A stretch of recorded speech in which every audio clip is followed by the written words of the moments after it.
تذاكرنا زمانا يوم كنا سعدا في كتاب الله نتلوه صباحا ومساء غربا غربا غربا.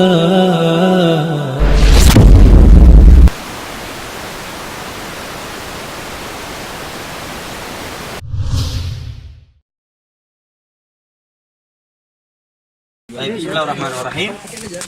Sebelum kita melepaskan bajunya, terlebih dahulu kita letakkan sehelai kain antara lutut dengan pusarnya, merupakan aurat besarnya. Yang mana jumhur ulama kan berpendapat aurat dari pusar dengan paha, walaupun ada salah di masalah itu ya. Begini. Setelah itu baru kita mulai membuka apakah harus digunting pakaian sesuai dengan kondisi mayat. Setelah itu, maka yang masuk kepada pemandian kata para ulama hanya yang memandikan dan orang yang dibutuhkan oleh dia saja, yang mereka amanah. Karena di beberapa daerah itu ada tempat pemandian yang terbuka umum sehingga semua orang bisa lihat. Sehingga saya di Lombok seperti itu kebiasaan di beberapa daerah. Itu nggak boleh, karena mayat harus dijaga kehormatannya ya, walaupun sudah meninggal. Kita pakai sarung. Setelah itu kita angkat seperti hampir duduk, digosok-gosok. Perutnya boneka perempuan pula ya. Digosok-gosok perutnya ya, sehingga keluar. Yang satunya sambil nyiram, sehingga kotorannya langsung turun. Digosok sudah. Kemudian mohon maaf kemaluannya sambil ditutup, nggak boleh dilihat ya, sambil tertutup dengan menggunakan sehelai kain, karena hukum asal tidak boleh menyentuh aurat seorang muslim walaupun dia sudah mati, harus dimuliakan. Kira-kira sudah bersih, maka setelah itu dan dipastikan tidak ada lagi kotoran yang akan keluar, maka apa yang dilakukan tadi? Diwudukan. Mana airnya? Ini perlu disiram langsung nggak? Siram aja ya? Siram. Baik. Sekarang saya gosok-gosok. Nah, siram, yang lain siram. Dokter Wahyu siram aja tuh. Baik.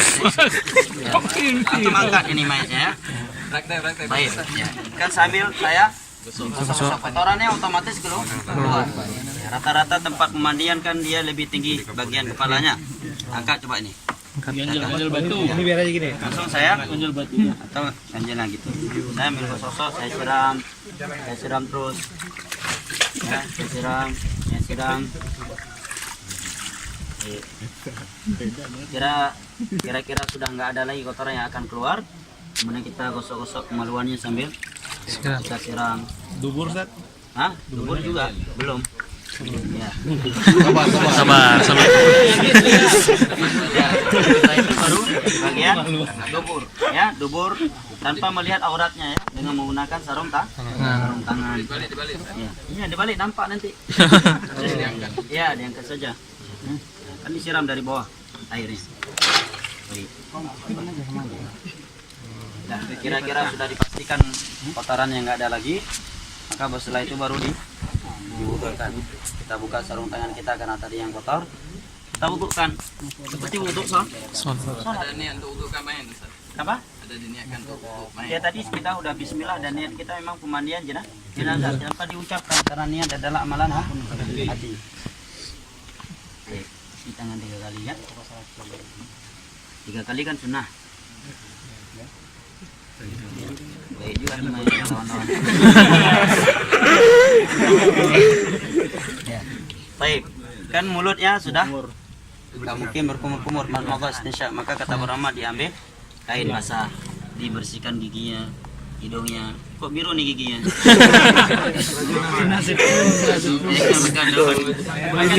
Jamblang. Jenazah ada gigi kawan. Ya nggak boleh disiram ya. Udah. Setelah itu seperti itu. Apa lagi? Wajah. Setelah berkumur-kumur nanti setelah kumur-kumur. Muka apa wajah? Wajah, bukan muka. Hah? Wajah bukan muka ya. Muka apa bedanya? Baik ya. 3 kali. Sunnahnya kan, wajibnya kan sekali ya. Kenapa? Sekali ambil langsung gini-gini tuh. Bukan Ya. Ini kan di situ pentingnya aneh jazakallah khair. Imam Nawawi menyebutkan bahwa dihitung sekali dalam berwudu adalah dengan al-isti'ab, sempurna anggota tubuh tersebut. Misalkan begini nih. Baik. Ini belum kena tadi kan? Saya sekali lagi ini. Ini dihitung sekali bukan 2 kali. Dihitung sekali dengan sempurna. Nah, sempurna. Nah, baru dihitung sekali, ini udah 2 kali. Tapi kalau terkadang kan ada orang jual cuci kaki begini. Sekali di ujung ini, sekali di sini, sekali di sini, dia kira 3 kali. Jelas ya? Nah, kata Imam Nawawi sekali itu bil isti'ab. Seluruh anggota wudhu tersebut telah basah. Itu baru dihitung sekali. Bukan dengan berapa kali dia menyiram. Jelas ya? Jelas. Baik. Setelah itu kita wudhukan. Nah, kalau yang berjenggot Ustaz, di celah-celah gitu juga nggak Ustaz? Ya, jenggot di celah-celah itu masuk dalam pembahasan wudhu. Ketika bagi orang yang berjenggot, kalau jenggotnya lebat. Baik. Dan apakah kukunya dipotong? Sebagian ulama berpendapat tidak dipotong, bahkan ada yang menganggapnya beda. Mungkin juga rambut ketiaknya ya. Adapun kumis maka dicukur karena itu yang gampang. Adapun jenggot jangan dicukur. Kalau di giginya itu ada gigi palsu atau gigi Tidak ada. Wajib walaupun ada ya gigi yang emas atau perak. Nah, emas yang karena khawatir masuk ke dalam basah bagian. Kena keumuman hadis Nabi kasru azmil mayyit ka kasri hayya. Mematahkan tulang mayat itu sama hukumnya seperti mematahkan tulang dia ketika masih hidup. dibiarkan. Dibiarkan. Emasnya enggak.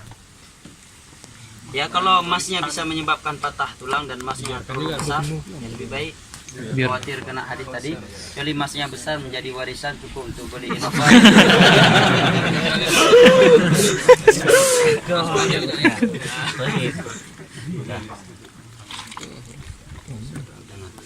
Kemudian kita wudhukan kepala yang seperti wudhu sah.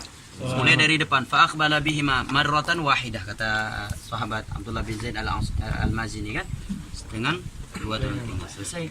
Setelah itu kan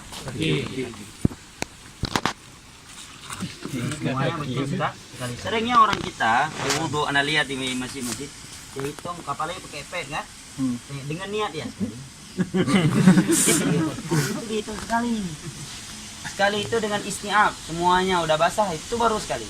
Kan sering orang di pet kayak gitu kan, set sekali, set 2 kali, set 3 kali, sekali dalam agama ya. Katakan setnya itu dari anak. Set.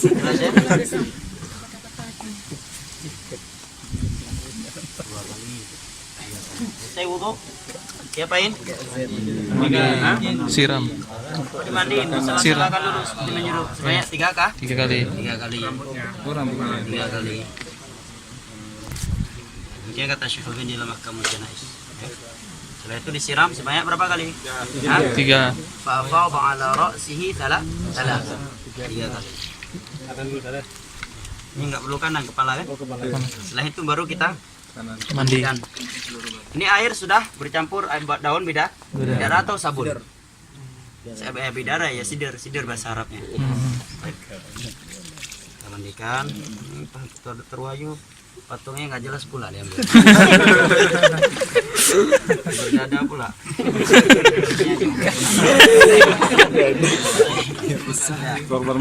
Korban mutilasi. Ini belum dihitung sekali ya, belum. Kita balik. Bantu kan nggak mungkin anda mandikan sendiri. Pelan-pelan.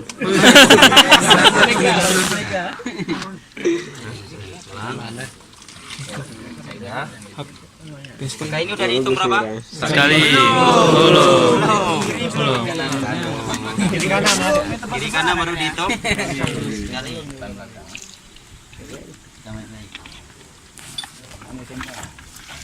Hitungannya bukan dengan gayung ya. Bil isti'ab. Balik. Pelan-pelan, lumayan nih.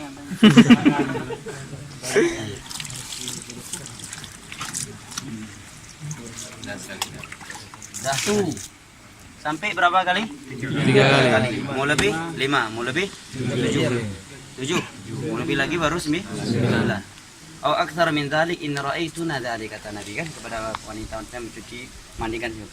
Kalau lebih dari itu yang penting ganjil. Kemudian yang terakhir beliau ambil air kafur. Mana air kafur baru tadi? Tadi udah 7 kali ya. Nampak ada kotoran lagi. Nah, kalau ada kotoran lagi maka diulangi lagi.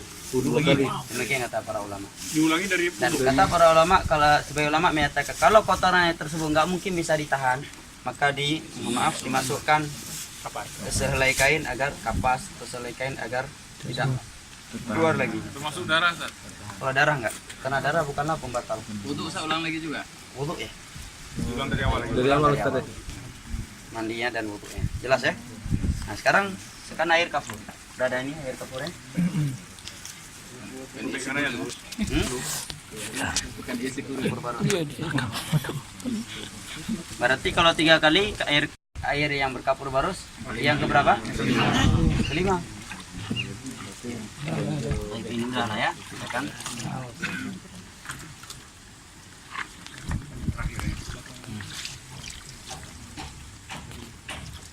Nggak tahu ini apa filosofnya Dokter Wahyu ngambil patung yang perempuan nih. Adanya ini. Nih. Waduh. Nah lagi ya. Pembahasan luar biasa. Maksudnya. Awalnya yang mau tidur, Ustaz. Baik. Jadi apa beda mandi junub? Nggak ada bedanya. Cuma bedanya apa? Kain kafur. Kemudian kita bersihkan kotoran-kotorannya. Semua mandi syar'i semua sama bentuknya. Mandi Jumat, mandi junub, mandi jenazah. Cuma karena kita terkadang di masyarakat dibuat mindset ya kan mandi jenazah ini kalau bukan ustadz besar, Pak Kiai, Cari tuku bunga besar, macam lagi. harus ada bunga ini, bunga itu.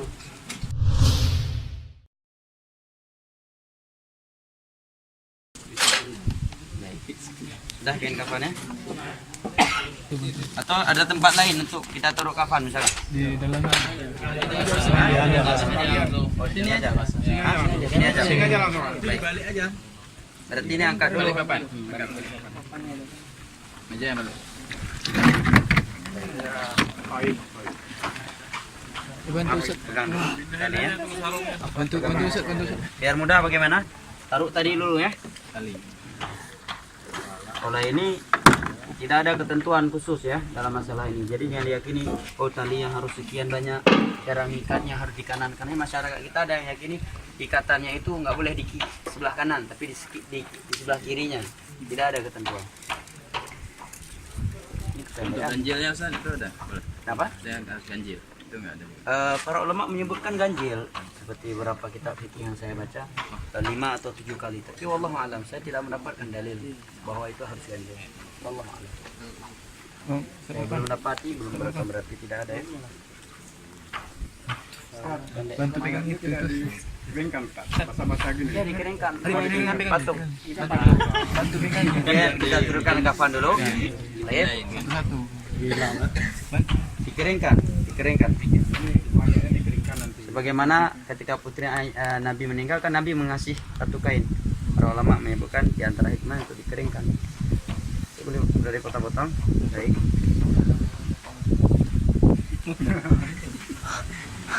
Ini talinya terlalu pendek ya.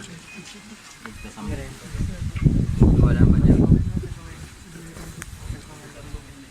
Baik. Wah, Berarti lumayan.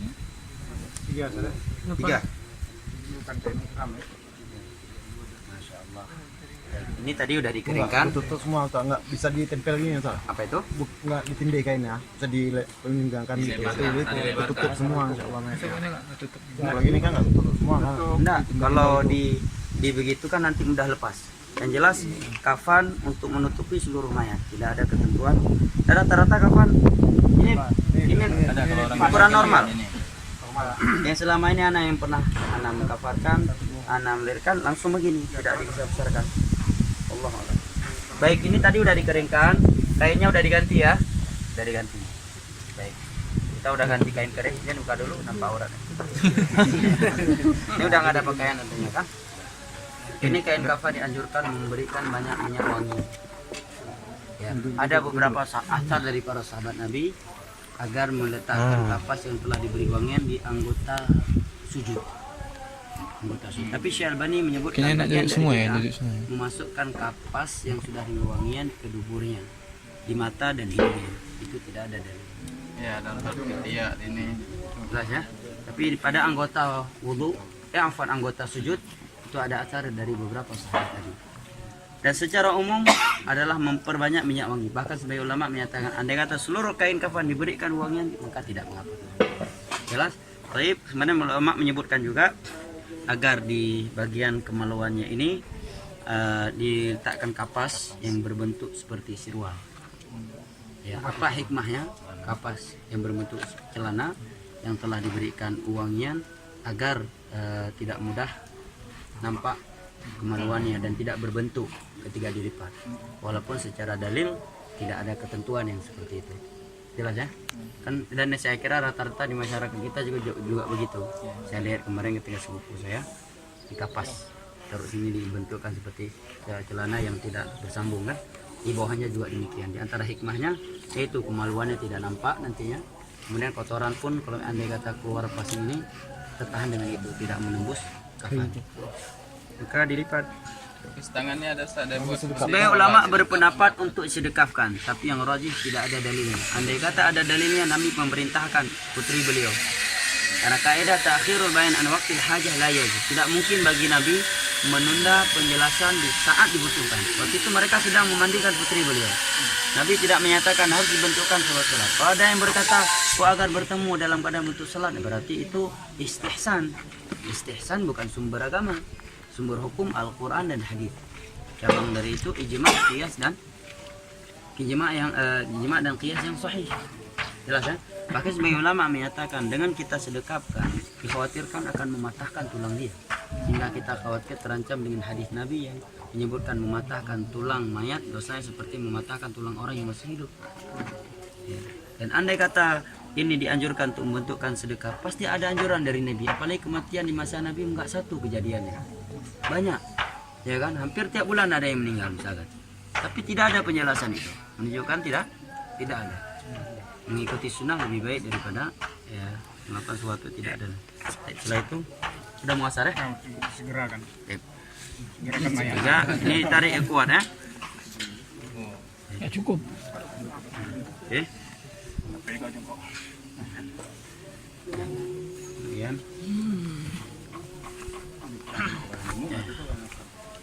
kemudian diikat.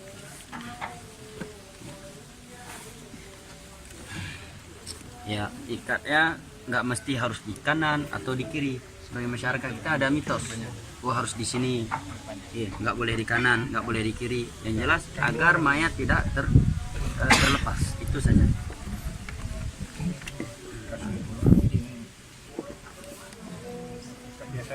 Yang paling ujung. Jadi usahakan kalau kafannya panjang, kata penama agar jadikan bagian kepala lebih banyak. Apa dalilnya kira-kira? Secara khusus saya sendiri belum pernah dapat dalilnya. Mungkin dalilnya bisa dijadikan dalil kejadian Musa bin Umair tadi. Kemudian Nabi mengutamakan bagian kepala dari bagian kaki ya. Diikat. Ada juga orang lagi buat kayak sorban gitu. Ya, tidak ada dalil. Bahkan hadis Aisyah Nabi beliau menyatakan laisa fihi qamisun wala imamah. Nabi dipakai dikafankan tanpa gamis pakaian, tanpa imamah. Ya, dengan 3 lembaran pakaian yang suhuliyah kata Aisyah radhiyallahu anha. Baik. Ini dikasih wangian tadi ya. Di dalamnya ada wangian. Ya, di anggota sujudnya diberikan kapas-kapas yang telah diberikan wangian. Bahkan sebagian ulama menyatakan andai kata di seluruh kain kafan langsung diberikan wangian, minyak wangi, maka juga tidak mengapa. Karena untuk memuliakannya. 6. Setelah ini diangkat mayat. Dan mengangkat mayat tidak ada harus dengan tandu khusus. Intinya yang memudahkan. Bahkan kalau kami di Yaman terkadang mayat langsung begini, paling mayat anak kecil langsung begini kami bawa ke pemakaman. Tapi supaya tidak memunculkan fitnah besar ya. Karena pernah waktu satu tempat ada yang bawa mayat nggak pakai tutup itu, ribut sekampung. Sekarang kita bawa cara menurunkan jenazah. Gitu. Oh ya.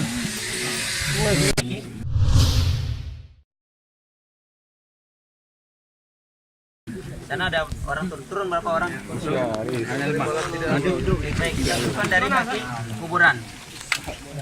Bismillah wa ala millati Rasulillah sallallahu alaihi wasallam. Terserah mau jongkok berdiri. Baik. Kebalik itu enggak? Kebalik itu enggak? Mayatnya dihadapkan ke arah kiblat. Balik itu enggak? Diarahkan ke kiblat. Itu kiblatnya. Kiblatnya sana mereng, sana mereng. Karena ada Taruhlah ke sana ya kiblatnya, ke sana.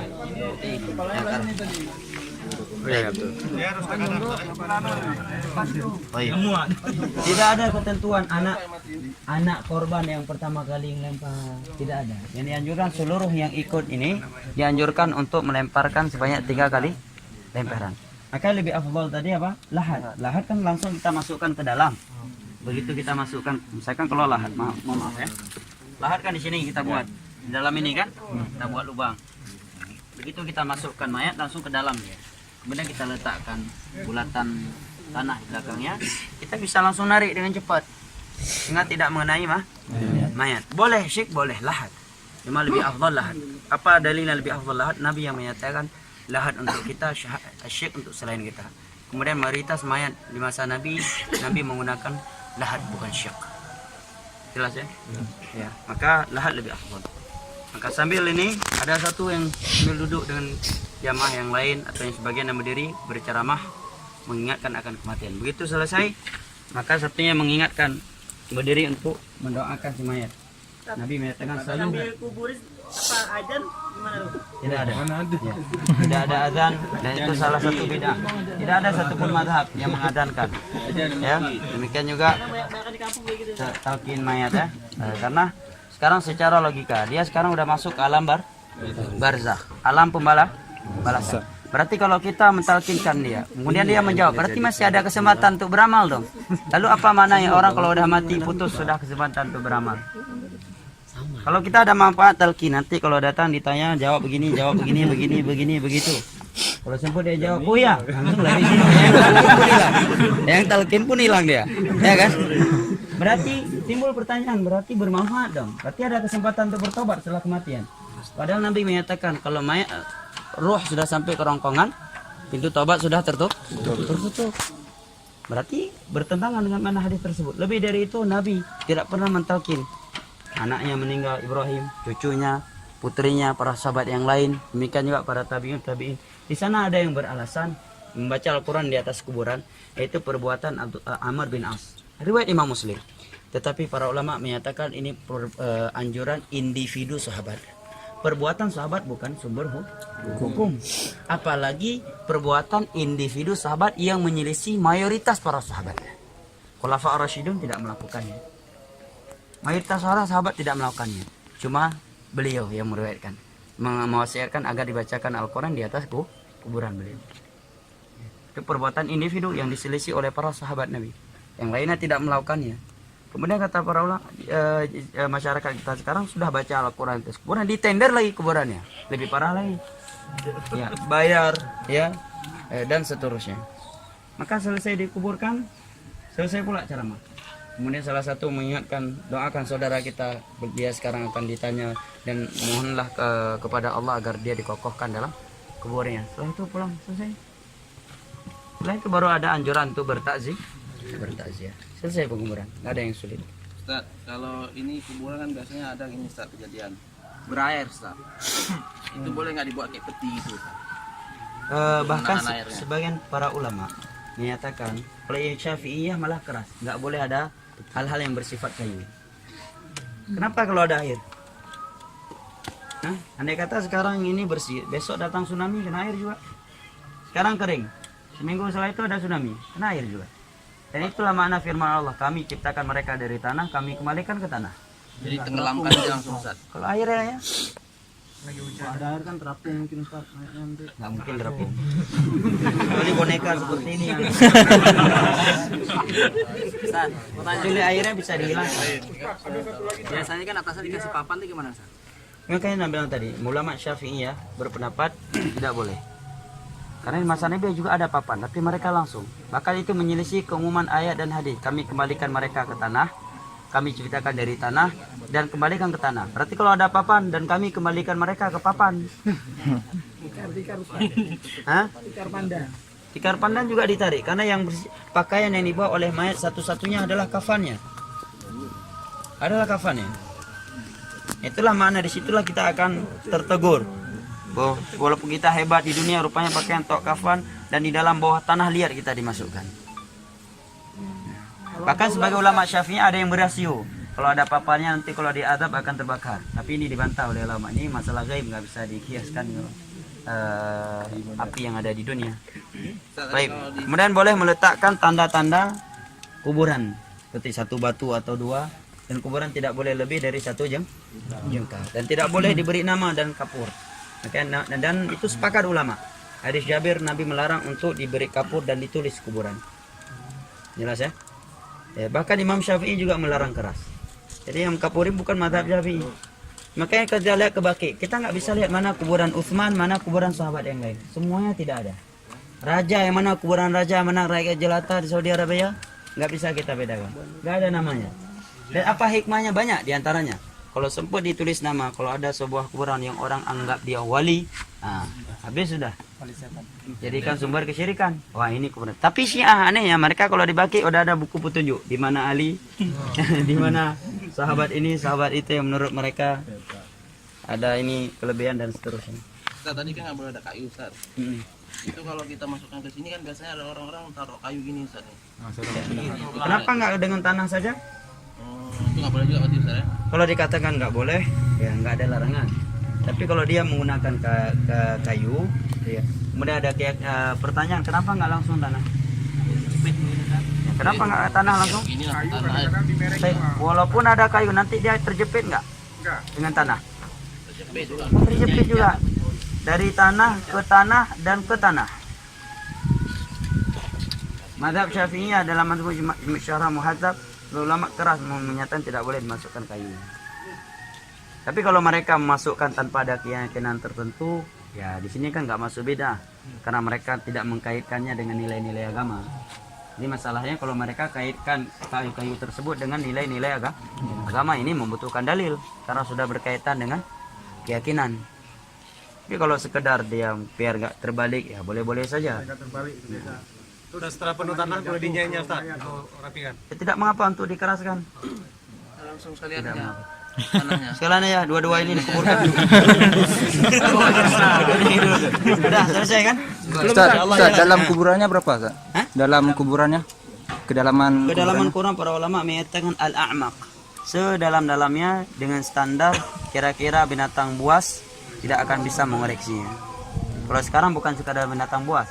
Ada orang-orang yang mencari ilmu gaib untuk dan di antara bid'ah para ulama sebutkan adalah menjaga kuburan satu malam pertama. Tetapi untuk sementara sekarang ini, kalau kita tahu di sebuah tempat ada dukun-dukun jahat, dia akan mengorek mayat untuk ilmu dia, maka kita jaga bukan karena meyakini ada anjuran menjaga, maka tidak mengapa, tidak masuk ke dalam kebid'ahan yang disebutkan oleh Syekh Al-Albani dalam Ahkamul Janaiz. Karena beberapa daerah ada ilmu, bahkan di Yaman pernah kejadian di Aden, kuburan seorang wanita dikorek kembali dan mohon maaf diperkosa dia. Ya udah mati karena emang dia wanita yang sangat cantik di kota Aden itu. Dari cerita saya nggak lihat kasusnya, saya diceritain oleh Ahmad At-Tabaki, salah satu guru anak orang kota Aden, Yaman. Ini memberikan fitnah wanita itu sangat bahaya kan? Kenapa orang tahu dia cantik? Karena dulu nggak nutup aurat. Coba kalau ketika dia hidup pakai cadar, kan orang nggak tahu. Ya, menunjukkan penjagaan Allah kepada wanita yang menjaga aurat dia. Diperkosa dia. Padahal udah mayat. Nauzubillah min dzalik. Nah. Kalau di bawah itu misalnya ada binatang berbisa, kita nuruninya pakai tambang gitu boleh? Tidak mengapa, selama kita tidak meyakini hal-hal tertentu kan. Ya, tapi kalau binatang buas dipukul dulu, diusir dulu. Bahkan Nabi menyatakan uqtulul aswadaini fi shalah. Bunuh kalajengking dan ular walaupun kalian sedang sholat, apalagi di luar sholat. Dalam sholat disuruh bunuh mana? Walaupun kata Imam Syafi'i ketika kita ingin mengambil kayu membunuh ular, kita sudah menghadap ke saling kiblat. Kita nggak perlu membatalkan sholat. Tetap saja kita lanjutkan sholat tersebut. Mana kiblatnya? Sana apa? Kalau dengan menurunkan tali itu apa talinya? Kadang-kadang ada kejadian talinya juga dikuburkan, Ustaz. Ya kalau mereka kuburkan karena memang sulit untuk ditarik lagi, bukan karena ada keyakinan tertentu, ya nggak masalah. Bid'ah itu kan dia melakukan sesuatu yang baru, menyamai perbuatan agama dengan niat dia beribadah dengan itu. Ini yang menjadi beda. Tapi kalau dia turunkan tali bukan karena anggapan ini sesuatu yang disyariatkan, tapi karena untuk memudahkan ya tidak mengapa. Tapi yang sunnah kan turun. Nabi kan ikut turun langsung ke bawah. Katanya buka seperti Ustaz. Sebagai ulama menyebutkan dibuka ikatannya, walaupun benangnya nggak ditarik. Tapi kalau kita melihat kepada hadis tadi, tidak ada anjuran untuk melepaskan. Wallahu a'lam. Tidak ada. Keumuman, kalau kita melihat keumuman hadis, tidak ada dibuka tali pocongnya. Dan itu mitos ya, masyarakat kita kalau nggak buka tali pocong jadi pocong katanya. Itu mitos. Tapi ada beberapa ulama menasihati kalau memang nggak dibuka jadi fitnah besar, ya maka dibuka saja. Karena kita membukanya bukan karena ada anggapan syariat, dan membukanya pun tidak ada larangan. Nah, Tadi kan ada apa? Misalnya kita ke Baki kan nggak ada papan nama gitu Ustaz kan. Berarti kita nggak disunahkan untuk ziarah kubur khusus untuk kubur misalnya orang tua kita gitu Ustaz. enggak, bukan begitu pemahamannya. Kita kan bisa tahu di mana kuburan orang tua kita. Nabi menziarahi kuburan. Nabi juga diizinkan untuk menziarahi kuburan orang tuanya, tapi dilarang untuk meminta ampunan kepada kedua orang tuanya. Dia juga kan tahu. Kirim doa nggak sampai itu. Hah? Kirim doa nggak sampai. Karena enggak sampai. Kalau enggak ada apa maknanya firman Allah Rabbighfirlah warhamhuma kama rabbayani shaghira. Apa maknanya kita sholat jenazah kalau enggak sampai doa untuk orang meninggal? Cuma ini kali oleh ulama doa-doa yang dengan cara-cara bid'ah, berkumpul di hari-hari tertentu, di malam-malam tertentu khusus dikirim. Ini kali oleh ulama. Sama dia. Ya, dan semisal dengan. Ya, ada yang lain. Ustaz, biasa kan kuburan zaman sekarang kan ada dibangun kayak keramik di atas kuburan itu kan. Itu apa boleh Ustaz? Tidak boleh, akhi. Nabi memerintahkan Ali bin Abi Thalib menyatakan Allah tada'a timsalan illa sawaita wala qabran musyrifan illa sawaita. Wahai Ali, kalau kamu dapatkan patung yang Rasulullah SAW hancurkan. Yang kalau engkau mendapatkan kuburan yang ditinggikan, ratakan. Ya, tidak boleh lebih dari 1 jengkal. Ya, itu bukan bentuk kita memuliakan dia, merendahkan dia, bahkan itu bentuk memuliakan dia. Karena apa manfaatnya kita buang keramik? Habis 10 juta, mending 10 juta kita sedekahkan untuk yatim dengan niat orang tua kita. Sampai pahala ke dia. Jengkal itu maksudnya tanah doang Jengkal, ya tanah, tumpukan tanah. Kalau di sana yang ditinggikan Ustaz, Turuk pohon sebagian Syekh Albani menyebutkan itu salah satu bid'ah. Pertanyaan yang bagus. Pohon-pohon hijau. Ya. Ada yang meyakini supaya nggak diadab, mengkiaskan kepada perbuatan Nabi kepada 2 kuburan yang sedang diadab pelakunya. Nabi meletakkan pelepah kurma yang basah. Kata Nabi, la'allahuma yukhaffafu la'allahu yukhaffafu anhuma ma lam yabasa. Mudah-mudahan azab mereka diringankan selama daun tersebut belum kering. Para ulama menjawab dengan beberapa jawaban. Yang pertama, Nabi meletakkan bukan ditancap. Kalau tadi bak apa yang di kampung Bak nawa apa bak lawa? Bukan lawa. Nawa Beladih nawa. Bak lawa. Apa bahasa Indonesia? Dijawab pakai bak pohon jarah. Yang bergetah tuh. Pohon jarah. Itu bukan pelepah kurma. Kalau mau diambil dari tadi. 1. Kedua, Nabi nggak menancapkan. Ya, meletakkan pelepah. Ya. Kemudian kata para ulama itu khusus dari perbuatan Nabi. Tidak bisa ditiru orang lain. Buktinya apa? Setelah Nabi meninggal para sahabat tidak melakukannya. Ketiga, kita nggak tahu ini kuburan sedang diadab. Kalau Nabi tadi tahu itu sedang diadab. Nah, kalau kita langsung meletakkan kepada kuburan yang ada, berarti secara tidak langsung kita mengumumkan kepada orang bahwa ini orang sedang diadab. Iya kan? Nanti kan diberitahukan oleh Allah itu sedang diadab. Kalau Anda berarti memberitahukan sama orang ini sedang diadab nih kuburan. Jelas ya? Ini masalah gaib, tidak ada yang mengetahui kecuali Allah. Nabi dapat wahyu dari Allah. Nah, wallahu a'lam bishawab. Ada yang lain? Ustaz, kuburan Nabi kenapa bisa di masjid Ustaz? Baik, Ahsan, pertanyaan sangat bagus. Nah, kuburan Nabi bukan di masjid, tetapi di kamarnya Aisyah. Karena khusus mereka para nabi di mana mereka meninggal, di situ mereka dikuburkan, tidak boleh dipindahkan. Kemudian di masa Abdul Malik bin Marwan masjid diperluaskan. Di masa Utsman diluaskan. Tapi bagian kamarnya Aisyah tetap nggak diperluaskan supaya nggak masuk kamar kuburan Nabi. Zaman Abdul Malik bin Marwan diperluaskan. Dan para ulama mengingkari, tapi mereka tidak bisa mengingkari dengan keras karena unsur pedang di leher supaya tidak terjadi pertumpahan darah yang lebih besar. Tetapi setelah dimasukkan mereka buat tembok yang bersegi 3 sehingga orang tidak bisa menghadap ke situ. Sampai sekarang Masjid Nabi orang nggak bisa menghadap ke kuburan Nabi. ya sudah di tembok sangat besar segitiga yang dia tidak bisa menghadap ke situ. Dan kuburan Nabi pun sudah sangat dalam sekarang dengan perubahan tanah yang sudah beratusan tahun kan. Nah, kedua jangan jadikan dalil, berarti kalau demikian sekarang kalau ada masjid ada di dalamnya kuburan, yang sebelumnya kuburan itu tidak ada di dalam masjid kemudian diperluaskan sehingga dia masuk ke dalam masjid, berarti boleh dong sholat di situ seperti kuburannya Nabi? Kita jawab nggak bisa dikiaskan. Pertama, Masjid Nabawi punya nilai khusus, kuburan Nabi punya nilai khusus. Adapun di sisi lain itu, maka mana yang lebih terakhir itu dihancurkan. Kalau masjid yang terakhir datang masjid dirobohkan kemudian dibiarkan kuburan, tapi kalau kuburan yang terakhir maka kuburan yang dipindahkan, masjid dibiarkan. Kenapa?